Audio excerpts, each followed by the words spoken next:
Hello, everyone. How's it going after the break? Let me just.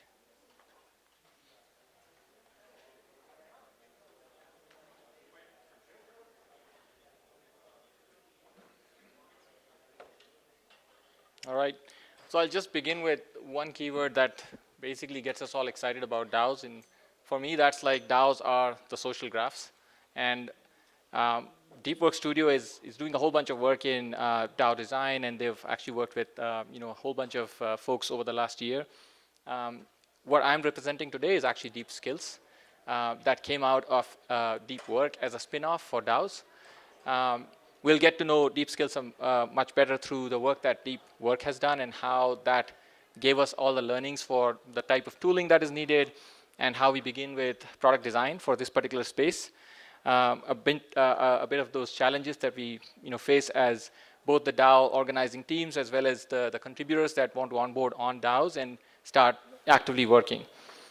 So as we begin to dive in, the most important piece is how we think of the the work that's going on around all of these projects. And some of the experience that I'm going to share with you today pretty much comes from the deep work experience that the teams have built over time. There's a bunch of case studies that you can see, and we can share the links with you as well. With all of the work that has happened with Web3 ecosystems and the project that Deep Work design teams have worked on, how do you actually design a DAO with the purpose, mission, and the overall elements built into it? And then how do you make sure that the teams that actually want to join that purpose and that mission can get the elements of onboarding and the rails rightly in order to then be able to work through their mission directly. One of the areas that we'll get into is how a certain amount of tooling is coming into the space. But most importantly, if you look at from a product design standpoint, a basic element that is important to get right is to ensure that you have alignment around your vision and purpose. There's a bunch of exercises that you do as a designer in this space, but the most important pieces, three of them that I highlight here, is making sure that you have your priorities right. There is multiple challenges, multiple problems that you want to solve around a particular purpose and a particular mission, but how are you able to meet with the teams that are coming together for that mission and make sure that your user journey is sketched right? And not only that people have actually prioritized which part of the journey makes sense to actually go for and solve. And then the final thing will be, as you get into both the product, the user journey, and the technical feasibility of it, are you able to see some of these prototypes coming together in a short frame of time? And then as you start seeing things and you're touching, feeling things, you actually start knowing that, okay, this is something that I can actually relate to. And that's why your wireframes and your prototypes come in picture.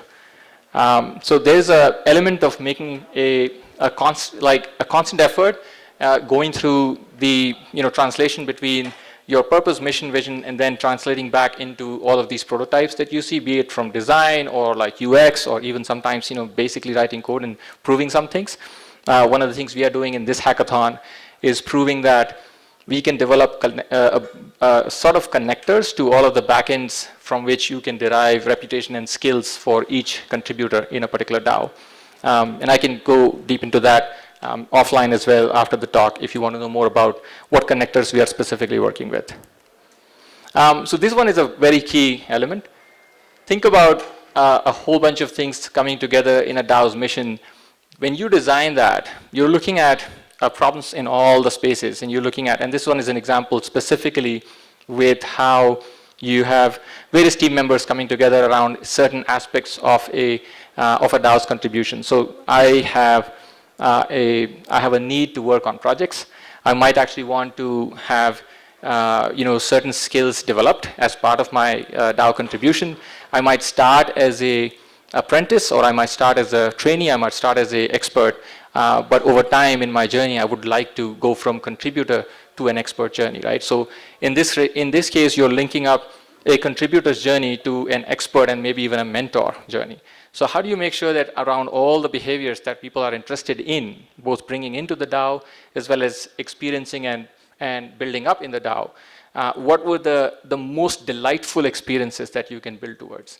And that's really the hard part, right? As you design this experience as a community leader, as a DAO team, how do you basically go about doing that? And there, a lot of these are basically experiencing and observing people's behavior as they come together in calls, in person, both in meet space as well as in metaverse. And then you start looking at, okay, these are the activities that let you go more towards the experiences that you optimize for. And that's really where you see this beautiful line, automatically getting together from different zigzag ways that you tried. And you're looking at, okay, I actually designed certain constraints around the emergent behaviors so as to get my team, my community towards the behaviors that are the most optimal. And again, at the end of the day, you're looking at how do you also make money out of that, or maybe how do you actually add value using the purpose and the mission out of that. So an example of that is when DeepWork worked with the E2 Launchpad. Again, following the same principles, they were able to basically align teams from different areas that they want to contribute to, or different areas that they thought that this DAO is about, to areas that had all those constraints in the right way, and finally got that particular element aligned within the teams. I was speaking with somebody earlier today, and one of the things that keeps coming back again is, at the end of the day, this ends up becoming more and more of taking skills, taking ambitions, taking purpose, mission, and certain values, and then slowly building that social graph where each and every one in the DAO, in the team, actually aligns very well to this particular constrained graph. It doesn't feel like a constraint, but it does have to be orchestrated in a certain way. The element that brings in skills into this now, and I'm slowly going into the deep skills element of this, is as we were doing deep work, design with multiple different organizations, contributor-led DAOs, or special missions, that were doing projects, what we found is that you can actually now bring it back to certain traditional organizations, or compare that with online communities where people actually get together and they hang out, and then after a certain time they discover that, hey, we have certain common interests, let's create a space, a channel to hang out on and actually go deep into that. So how do you get that efficiency in these online communities? What is lacking in those zigzag movements where you can actually sometimes also orchestrate a common purpose and then start looking at building some of these together? So the first element that I talked about was DAOs do get into the social graph element of this. But the second element that's coming now is DAOs also come across as usable products. Like you are actually looking at product market fit in a certain type of scenario. You can actually say DAO market fit, right? Do I have these teams that have come together to create a product or an offering that has value? And then in certain time, you can actually get all the traditional inefficiencies moved out of that. And the focus of the DAO team is just basically coordinate, collaborate, and produce value.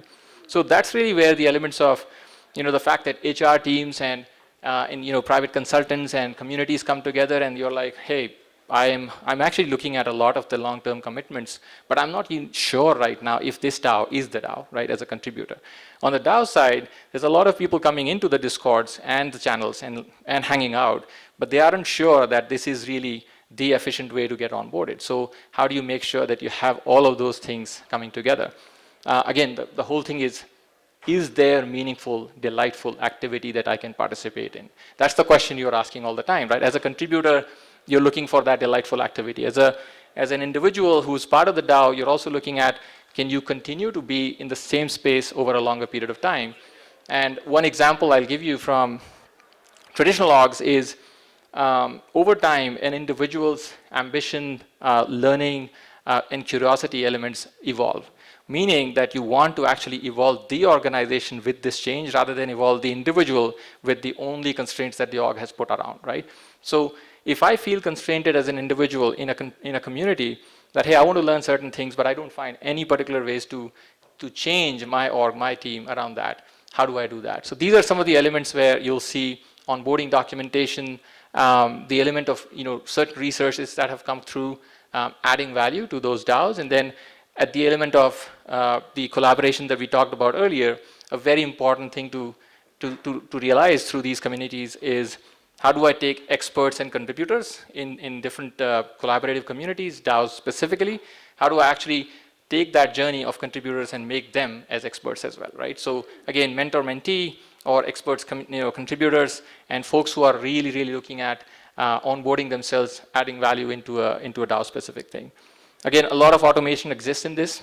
We are focusing specifically around deep work. We are focusing on making sure that with people's skills and contributions, we can kind of like bubble up that data up to you as the sole contributor. And then you are able to see that as, hey, I didn't even notice that, my past projects were specifically around these skills. My past community engagements were specifically around these new elements.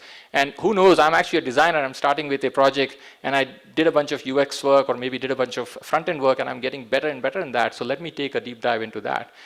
So you start seeing some of these things now through Discord, elements of POAPs, elements of what you're seeing in GitHub, and then slowly start looking at connectors that basically bubble up some of that data, both for you as an individual, but also for your DAO.